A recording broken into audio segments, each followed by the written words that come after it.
Today we're talking about the heart of sales. And Hirsch, I think this was the title that I gave this presentation because I am passionate about using your heart to sell instead of your head or instead of your wallet. Yeah, and I think, Nancy, that um, too often we get caught up in our head because it makes sense to us. We think that if we can curb our emotions, we can do better. We're going to be more efficient. We're going to be more effective. And what we learn at the same time is that most buyers are behaving on emotion. They have their processes as you can attest to, but I think that a lot of it is feeling and sincerity. You're so right. You know, sales is an emotional experience and emotion, right? And yet, I think that many of us approach it, or too often it's approached in a more transactional, intellectual way. But it really is about that experience and it is about developing a relationship. Hence, this is why I want to talk about the heart, because oftentimes, as you say, we try to keep our emotions, kind of undercover, bundled up, contained. It's a sign of, but Oh, you, her, go ahead. well, yeah, I was going to say that your signal seemed to drop for a second, but I don't know Oh, if the audience was aware of that or if you were. no, I But wasn't. So you seem fine. But I did miss oh, a second or two let of me where. turn off the headset and we'll just go for it without the headset, okay? And let's see Okay. if,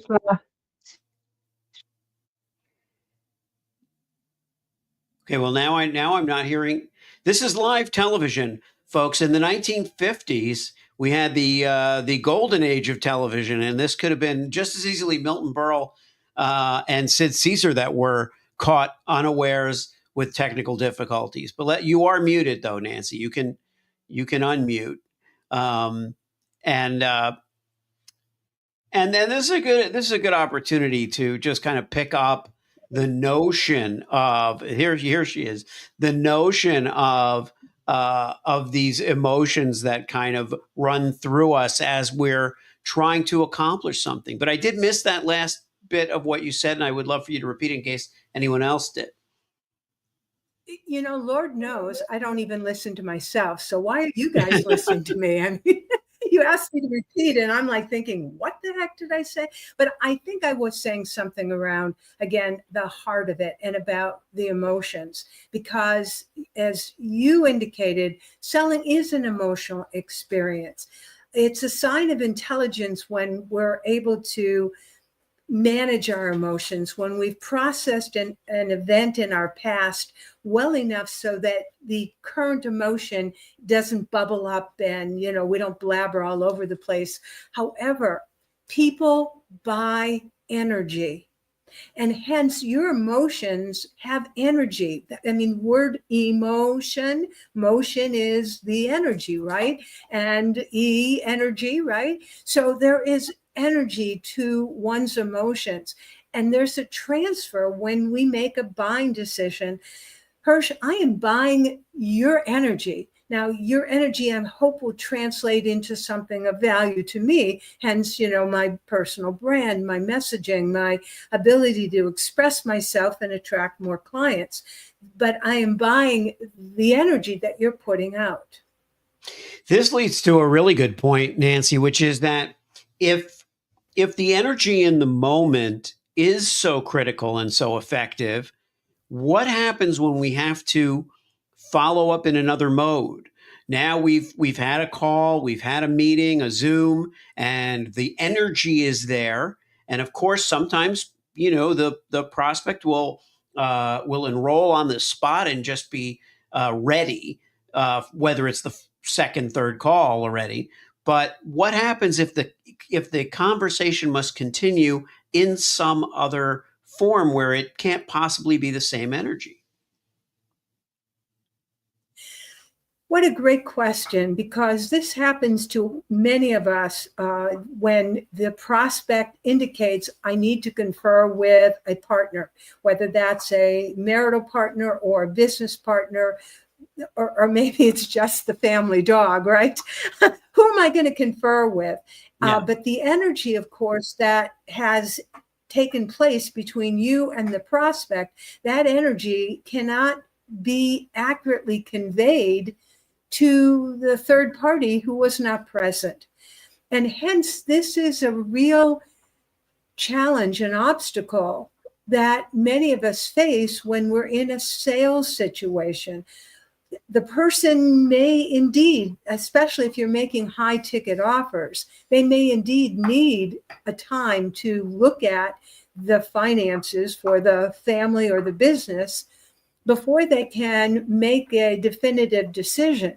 So you can't try to force somebody into, no, do it now, urgency, I want this, because the energy is, you're right, the momentum is with you at that moment, and it will absolutely dissipate when you get off that call. It will be a different energy, and your prospect will not be able to communicate that feeling tone to the partner. It's plain as day, right?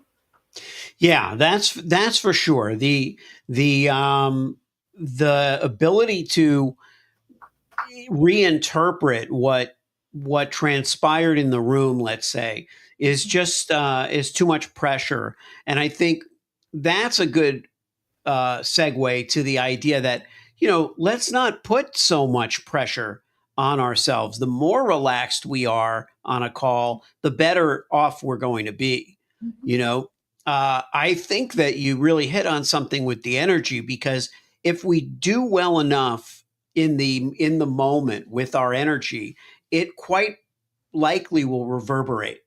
So when the person goes to talk to their partner or consult with someone or just sit back and reflect, they may not need to talk to anyone. They may just say, well, listen, I never make a decision immediately. I like to let it absorb. This is an important decision, and I just need to think it through.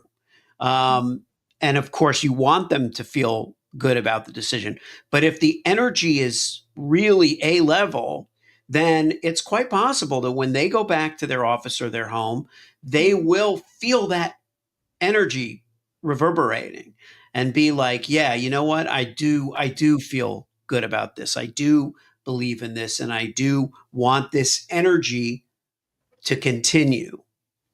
And that's why there needs to be a follow-up. And what kind of follow-up? It could vary, again, depending upon energetically what took place between you and the prospect.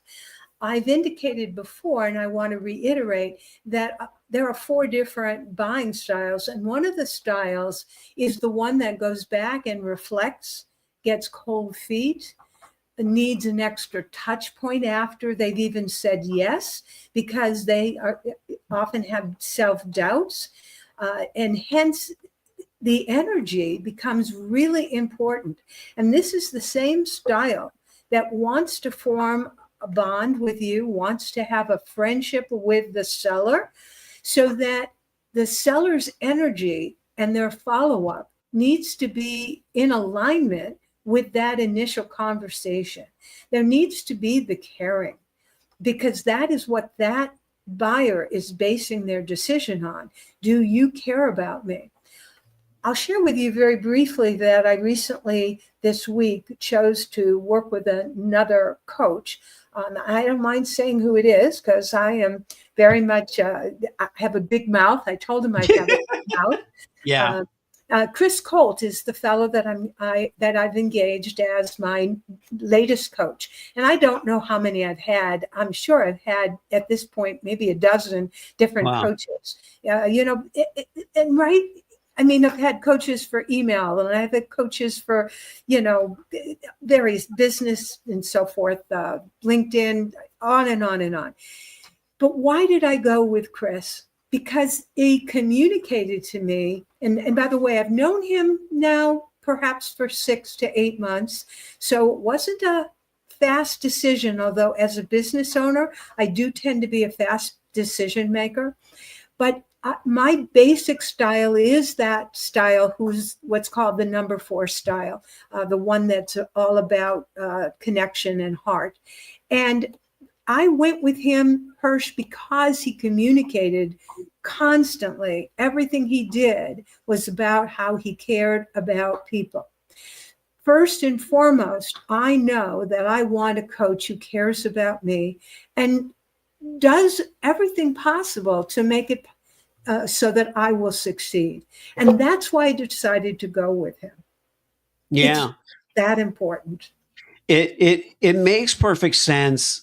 And that's something for the listeners to take away, which is, your value system is going to be communicated through that energy, through your offer, even through even the most minute details of how you work. Those are the things that people notice. I've had people get on the phone with me for the first time, and because they've seen my video, they already know a lot about what's important to me. They know my sense of humor. It's very different from reading something about someone, which is helpful. But I really encourage everyone to create little intro videos, little get to know you videos, because that heart that we're talking about really comes through, and we may not even realize it, but it's good. People want to know you better. Yeah. And you're right. Video is a wonderful way to experience the other person. You and I've now had the opportunity to actually meet in person a few times. But when we first started working with each other, it was strictly through these kinds of video conference calls and by looking at each other's videos that we got attracted to developing a relationship and building that relationship. And so there was an experience. And then I've recently gotten to read your book, Selling the Truth, which if you don't have it, it's available now on Barnes & Noble. It's also available through, I think, sellingthetruth.com, maybe? Selling the Truth book. Oh, Thank you, Nancy. Selling the Truth book. Yeah, Selling the Truth book. But I got to know you even more so as I read the book. But if I hadn't had a personal experience with you, Hirsch, the book it would have spoken to me, but did it speak to me more? I mean, I know your neshama, which is a word for spirit, which goes back to, again, the name of this session, which is about selling with heart. Because when you reveal your heart to the buyer, when you're, I'm going to use the word vulnerable, but it doesn't necessarily mean vulnerable in a negative way. Maybe it's more transparent. When you show your authentic self and share it with that other person, this is a moment when the two of you can connect, bond, and be open to doing business together. That is what makes sales work. And I can only tell you, Hirsch, that I've been working with my clients more and more and more from this point of view of heart, and I am seeing better and better results. Thinking about one of my clients yesterday who she came on the call, and my God, there was this confidence in her that I had never seen before.